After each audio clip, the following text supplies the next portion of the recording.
Assalamualaikum warahmatullahi wabarakatuh. A'udzu billahi minasyaitonir rajim. Bismillahirrahmanirrahim. Alhamdulillahi rabbil alamin.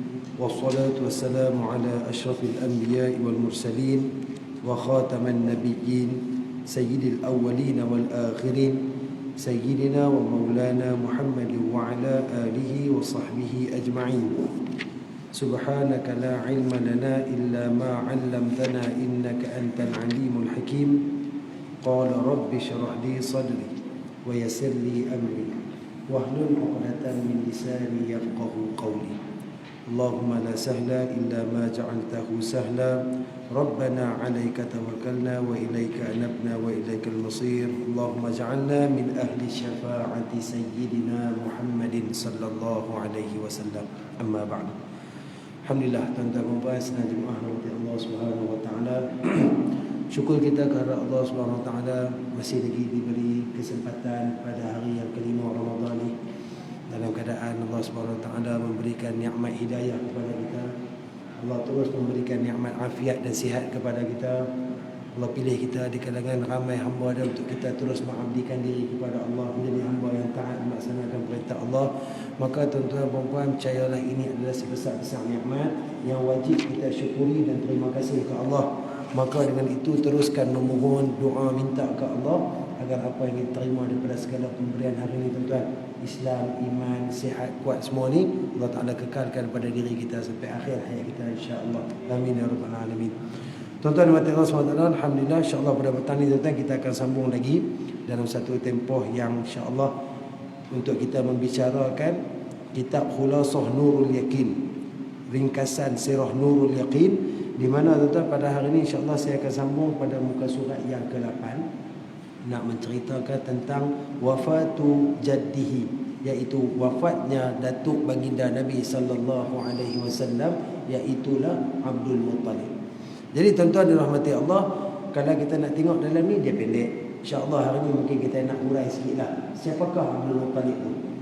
Mungkin ada yang tahu kisah, mungkin yang tak tahu daripada dia kecil ni macam mana, apa kedaran dia, asal dia duduk mana. Kalau betul-betul kalau kita tahu Abdul Muttalib ni bukan orang asal Mekah. Pernah tahu tak? Dia bukan orang asal Mekah. Dia ni orang Madinah, dibawa mai ke Mekah. InsyaAllah kita akan tengok, tuan-tuan. Kita tengok dulu pada kitab kita. Kita ambil terjemahan terus lekuk, no? Selepas kematian ibu baginda sallallahu alaihi wasallam, iaitu Sayyidatina Aminah binti Wahab, baginda dipelihara oleh datuknya Abdul Muttalib. Abdul Muttalib amat menyayanginya lebih dari menyayangi anak-anaknya sendiri. Ketika berumur 8 tahun, datuknya meninggal dunia, iaitu selepas memelihara cucunya selama 2 tahun. Selepas kewafatan datuk, bapa saudaranya iaitu Abu Talib pula memeliharanya, yakni baginda Nabi sallallahu alaihi wasallam. Abu Talib seorang yang tidak berada, lalu Allah Subhanahu wa taala meluaskan rezekinya.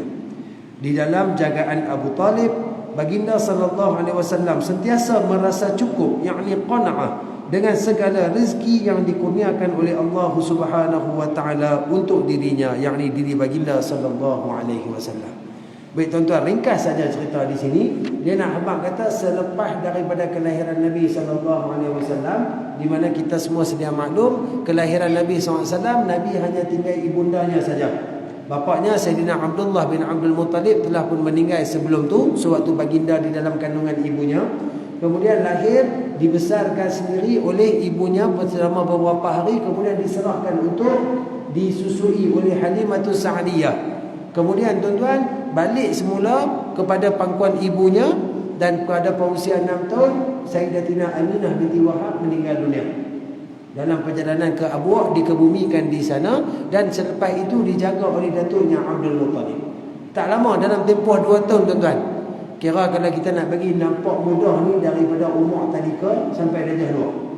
6 ke 8 tahun, dalam tempoh 2 tahun saja Nabi dipelihara oleh datuknya. Kemudian takdir Allah, datuknya meninggal dunia, maka Nabi dijaga pula oleh Abu Talib. Abu Talib ini ialah bapa saudara Nabi SAW, abang kepada Sayyidina Abdullah, yang juga merupakan bapa kepada Sayyidina Ali bin Abi Talib radhiyallahu an, yakni sepupu Nabi sallallahu alaihi wasallam. Baik, itu secara ringkas daripada kitab, tuan-tuan. Kita nak pergi sikit tentang susu galur Abdul Muttalib ni, tuan-tuan. Kalau kita tengok daripada nama asal Nabi SAW, Sayyidina Muhammad bin Abdullah bin Abdul Muttalib bin Hashim bin Abdul Manaf bin Qusay bin Kilab bin Murrah bin Ka'ab bin Lu'ay bin Ghalib bin Fahar bin Quraisy bin Malik bin Nadar bin Kinana bin Quzaiman bin Mudrikah bin Ilyas bin Mudar bin Nizar bin Ma'ad bin Adnan. Itu dari Mursi yang pertama. Kita pernah dengar nasyid kan? Shalla alaika Allahu ya Adnani Adnani. Adnan merujuk kepada keturunan baginda Nabi sallallahu alaihi wasallam. Jadi kalau kita tengok Abdul Muttalib bin Hashim. Jadi sebelum kita nak kenal Abdul Muttalib, kita nak ambil tahu dulu bapa dia, iaitulah Hashim. Siapakah Hashim ni, tuan-tuan? Hashim ini adalah satu orang yang tugas dia memberi makan dan minum kepada jemaah haji. Hashim ini adalah anak keempat daripada Abdul Manaf, iaitu moyang Nabi SAW. Jadi tugas mereka pada waktu itu, tuan-tuan, mereka ni orang Mekah, maka mereka ni duk bagi makan kat jemaah haji. Tuan-tuan, kita kena faham, haji ni antara ibadat yang kuno. Dia antara ibadat lama. Sebab apa? Pada zaman waktu tu, tuan-tuan, di kawasan Semenanjung Arab ni, dia ada beberapa agama yang dianut oleh manusia pada waktu itu.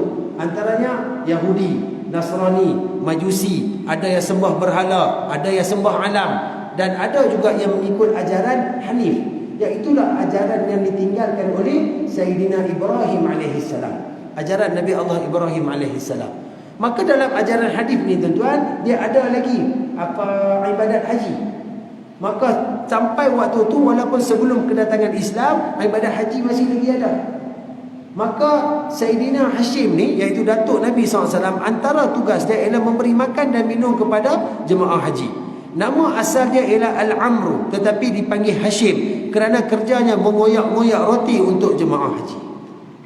Jadi kalau kita tengok di sini, tuan-tuan, bagaimana bapa dia ni merupakan satu orang yang sangat hebat, satu orang yang sentiasa memuliakan tetamu, tuan-tuan. Kemudian dia berkahwin dengan seorang perempuan yang bernama Salma, iaitulah anak perempuan Amru dari Bani Adi bin An-Najjar.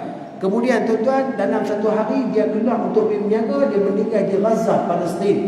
Maka pada waktu tu Abdul Muttalib tinggal dengan ibunya di Madinah. Waktu tu Abdul Muttalib masih lagi dalam kandungan. Siapa pun tak tahu kata Salma ni mengandung. Kemudian suami dia meninggal. Habis-habis meninggal, maka dilahirkan Abdul Muttalib dan dibesarkan di Madinah pada waktu itu. Sehinggalah pada satu hari apabila Abdul Muttalib dah mula menjadi kanak-kanak, mula membesar, maka bapa saudara dia, iaitulah Muttalib. Sebab tu nama dia Abdul Muttalib. Kita akan tengok mai macam mana Abdul Muttalib ni. Muttalib ni, tuan-tuan, pergi ke Madinah sebab dia tahu kata anak menakan dia ada di sana. Dan dia nak bawa Muttalib ni, Abdul Muttalib ni balik mai ke Mekah. Maka dia minta izin kepada ibu dia. Mula-mula tak bagi, tapi dia yakinkan, dia kata jangan takut, aku akan jaga, aku akan jadikan anak hang ni orang yang hebat di Mekah. Sebab dia ni akan jadi pembesar di Mekah, orang yang menjaga kota suci. Pada waktu tu orang duk mai daripada segala pelosok untuk mengerjakan haji dan umrah di sekitar Kaabah.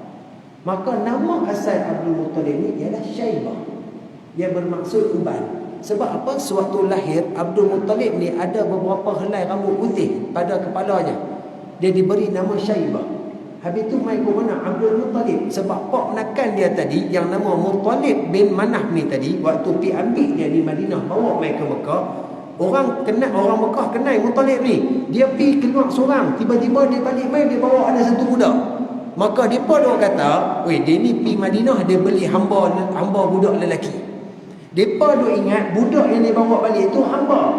Sedangkan dia duk terang kata, "Tak, yang ni bukan hamba aku. Ini adalah anak nakan aku." Sebab tu digelar dengan nama Abdul Muttalib, iaitu hamba kepada Muttalib. Nama asal dia adalah Syaibah. Yang tu daripada asal bagaimana Abdul Muttalib lahir dalam keadaan dia juga seperti baginda Nabi SAW, lahir tanpa bapa. dibesarkan hanya dengan kasih sayang ibu. Kemudian dalam waktu mula nak meningkat dewasa, dibawa mai daripada Madinah ke Mekah. Baik, bila sampai di Mekah, dia meneruskan kerja dia untuk memberi makan kepada jemaah-jemaah haji yang mai pada waktu itu. Cuma Abdul Muttalib ni tuan-tuan, dia ada beberapa peristiwa penting yang melibatkan dia. Pertama, bagaimana di tangan dia lah keluar kembali buat kali yang kedua hingga sekarang air Zam-Zam. Pada asal dia, kalau kita tengok cerita, bermula daripada pancutan pertama daripada Nabi Allah Ismail AS. Kemudian dia ada satu kisah peperangan, pergaduhan dan sebagainya. Telaga Zam-Zam itu di kampus. Sebab apa? Tak mau bagi dia dapat sumber air di situ. Maka dengan satu mimpi yang telah diilhamkan oleh Allah kepada Abdul Muttalib, maka dia pun mula menggali. Maka buat kali kedua, air Zam-Zam kembali ke muka bumi Allah Subhanahu Wa Taala dan tak pernah kering sampai ke hari ini.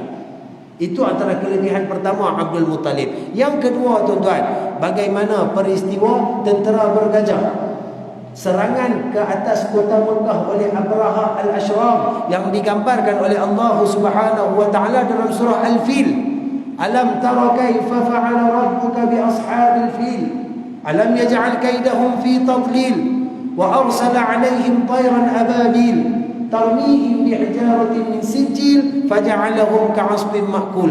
Diceritakan bagaimana kerdilnya tentera Abraha setelah mereka ditewaskan oleh tentera Allah Subhanahu Wa Taala.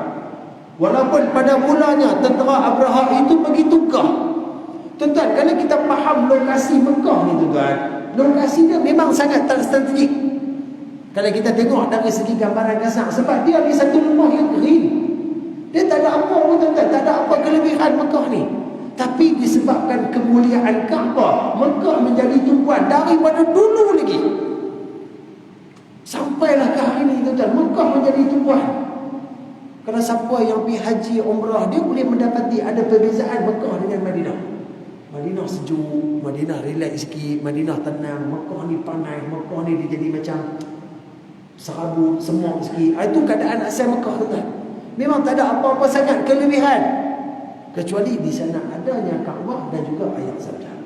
Maka tuan-tuan, setapan hari semakin ramai manusia mengunjungi ke Mekah untuk melaksanakan ibadat haji. Maka Abraha ni tuan-tuan, dia mempunyai kerajaan di Yaman. Maka dia tengok keadaan di Mekah ni, dia rasa macam dia cuba nak fight, nak saingi Mekah pada waktu tu.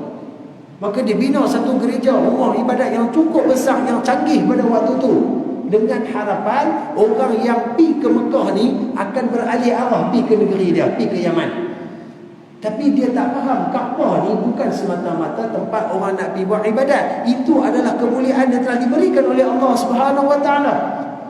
Maka ditakdirkan Allah untuk pergi ke Kaabah. Dia tak nampak benda tu. Bila dah siap gereja dia ni tuan-tuan, orang tak pergi juga. Dia jadi heran. Dia jadi tak puas hati.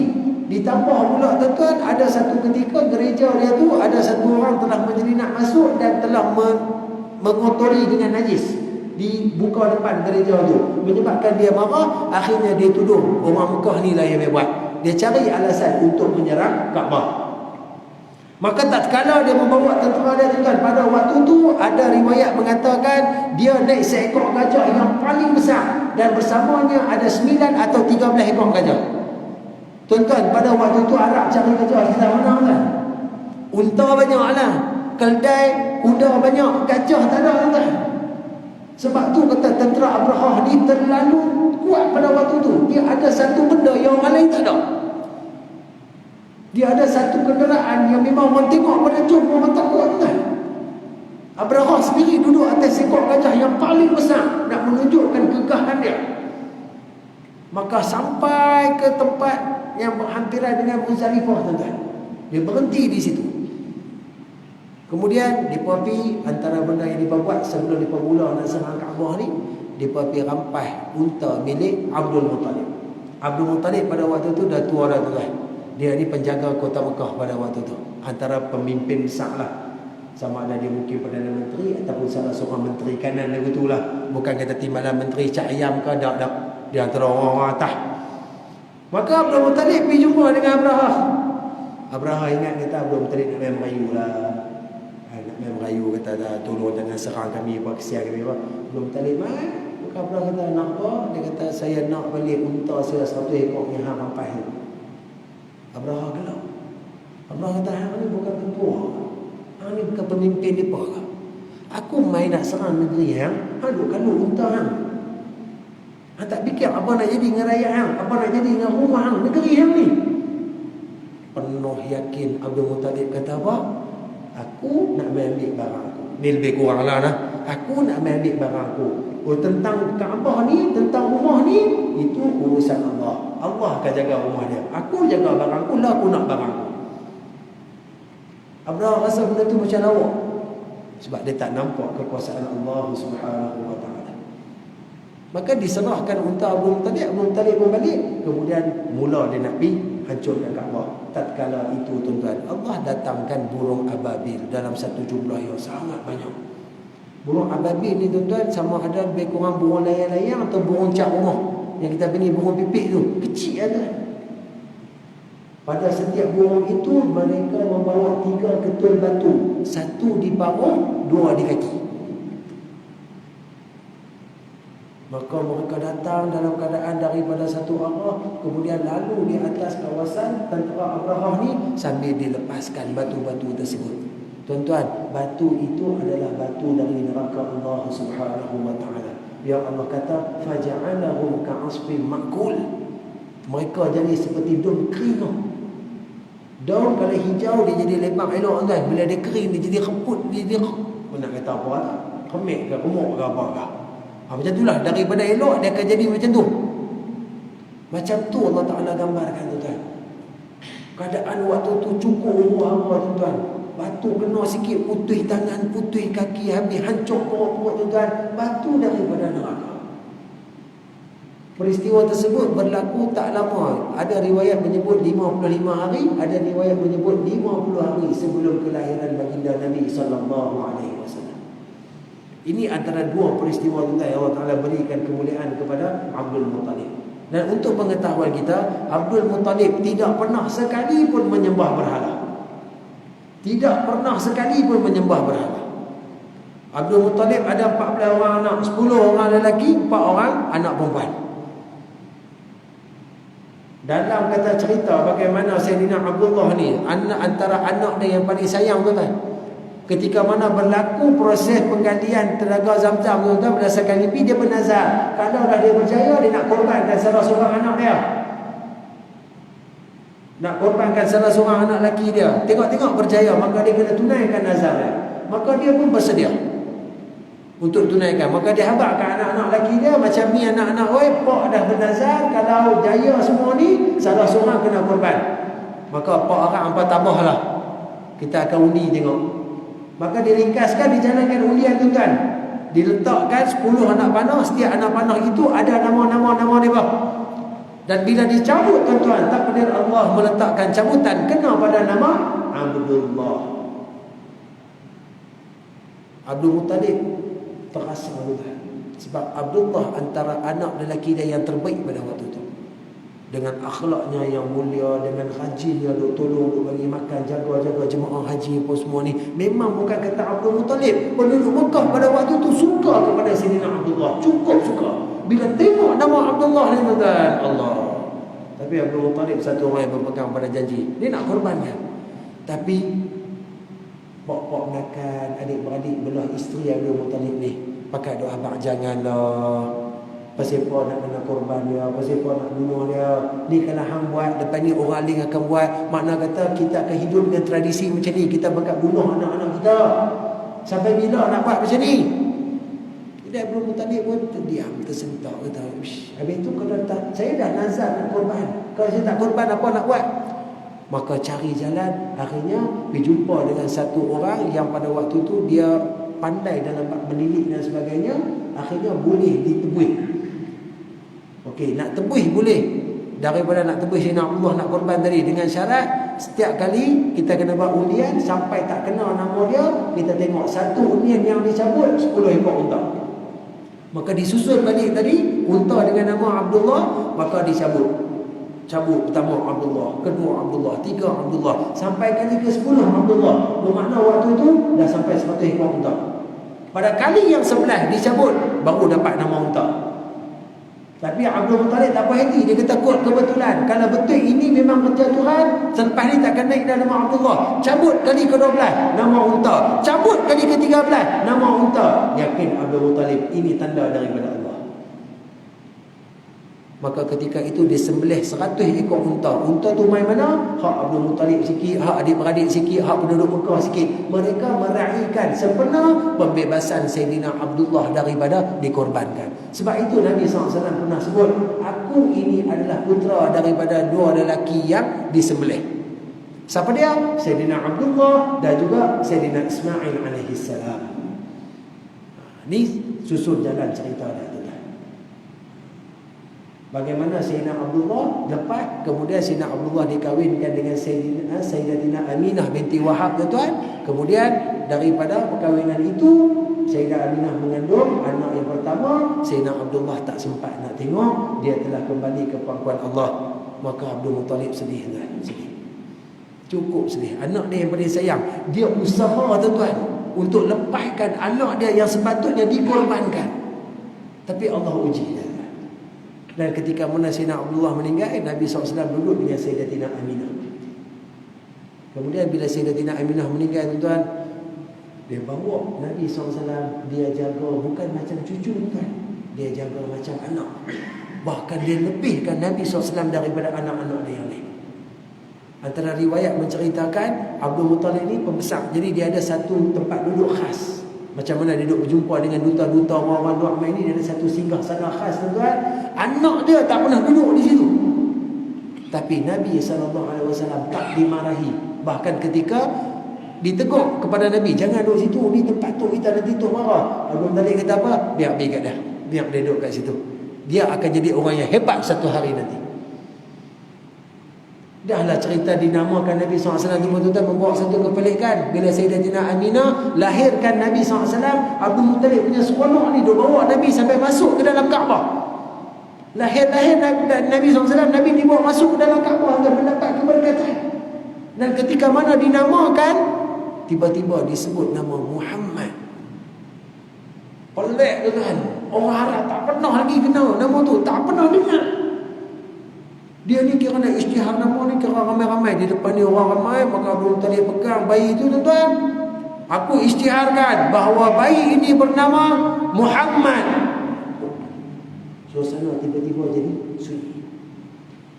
Senyap sunyi. Orang pun jadi, nama apa ni? Tak pernah lagi keturunan kita, tak pernah lagi orang tempat kita pakai nama ni. Pasal orang pakai nama ni. Maka mulalah jadi cakap-cakap kat tepi. Ini patutnya biasanya dia pakai hubung dengan nama bahala-bahala dia. Sebab waktu tu agama yang paling banyak penganut dia adalah menyembah berhala. Dan di Kaabah juga, bagaimana kita tengok peristiwa Fathul Mekah kan. Sewaktu Nabi tawan Kaabah balik, tawan kota Mekah, dihancurkan berhala, disebut dalam kitab sirah tak kurang 360 betul. Sepanjang Kaabah tu ada 360 betul. Bandar kata banyak nama Tuhan-Tuhan di bawah pada waktu tu.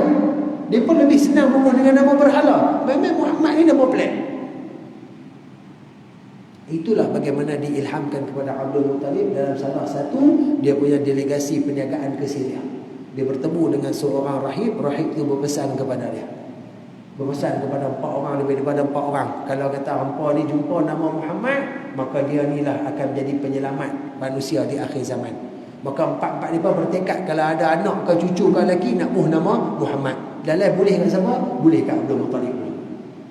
Dan itulah Muhammad yang dijanjikan oleh Allah sebagai penyelamat umat akhir zaman, sebagai kekasih Allah Subhanahu wa taala, yang mana jasa Abdul Muttalib walaupun 2 tahun pelihara Nabi SAW, namun dengan penuh kasih sayang, diberi didikan, diberikan segala yang diperlukan dalam tempoh 2 tahun. Nabi membesar sebagai insan yang berakhlak, insan yang soleh, yang mana jasa Nabi SAW, tuan-tuan, hari ini kita bertuhankan Allah Subhanahu wa taala. Ingat, tak ada apa yang kita boleh balas jasa Nabi SAW.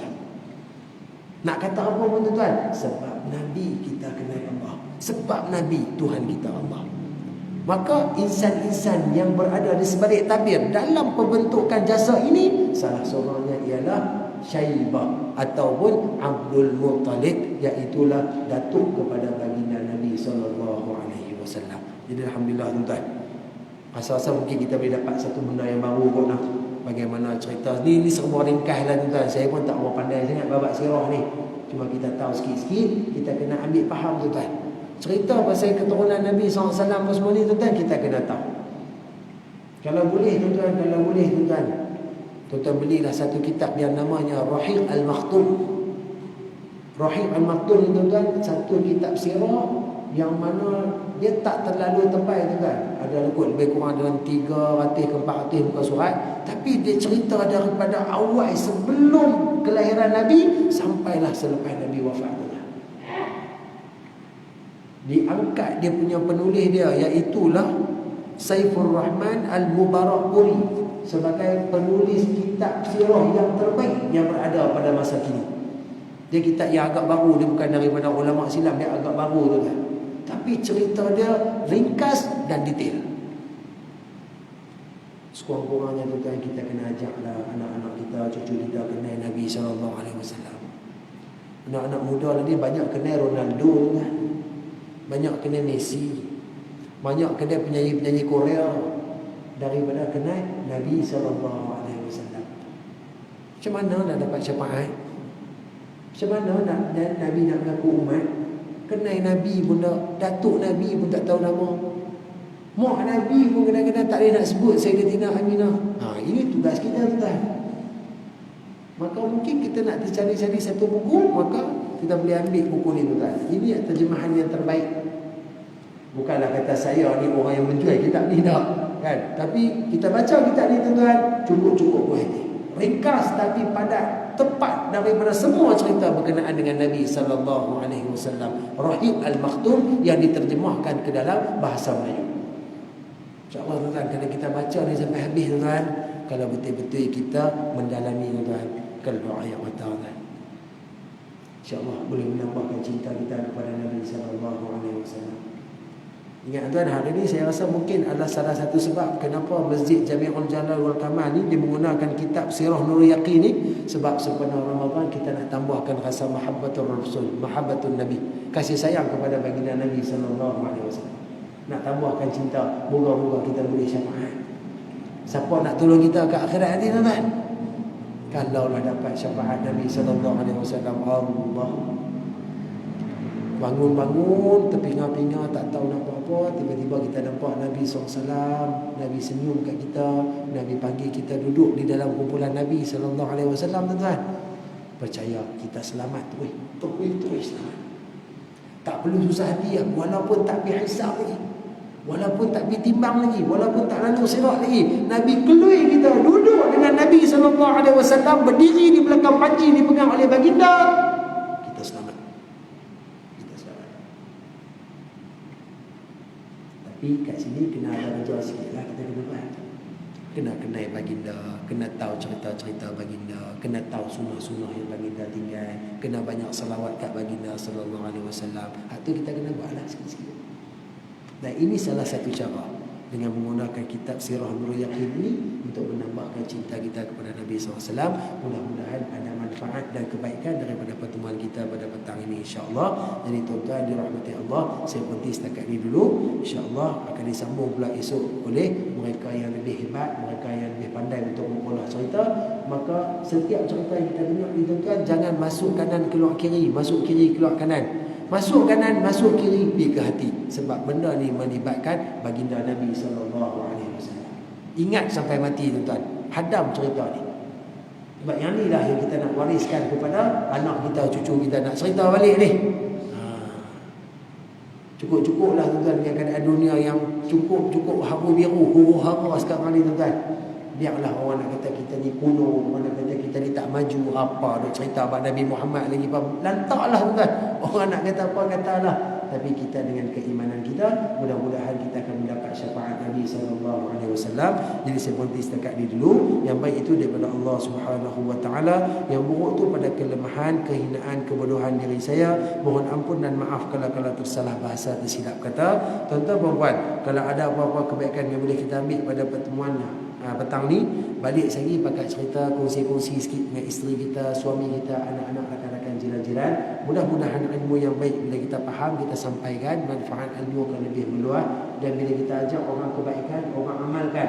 Selagi mana kebaikan itu dilaksanakan, selama itu kita akan diberikan pahala oleh Allah Subhanahu wa taala insya-Allah. Wa hadza bitaufiq. Assalamualaikum warahmatullahi wabarakatuh. A'udzu billahi minasyaitonir rajim. Bismillahirrahmanirrahim. Alhamdulillahi rabbil alamin. Wassalatu wassalamu ala sayyidina wa maulana Muhammadin asyrafil mursalin wa ala alihi wa sahbihi ajma'in. Allahumma akhrijna an zulumatil wahm wa akrimna bi nuril fahm waftah alaina bi ma'rifatil ilm wa hassin akhlaqana bil hilm wa sahhil lana abwabal fadli وانشر علينا من خزائن رحمتك يا أرحم الراحمين. اللهم إنا نسألك رضاك والجنة ونعوذ بك من سخطك والنار. اللهم إنك عفو تحب العفو فاعف عنا وعن والدينا وعن جميع المؤمنين والمؤمنات والمسلمين والمسلمات يا أرحم الراحمين. وصلى الله على سيدنا محمد وعلى آله وصحبه وسلم والحمد لله رب العالمين. تقبل الله.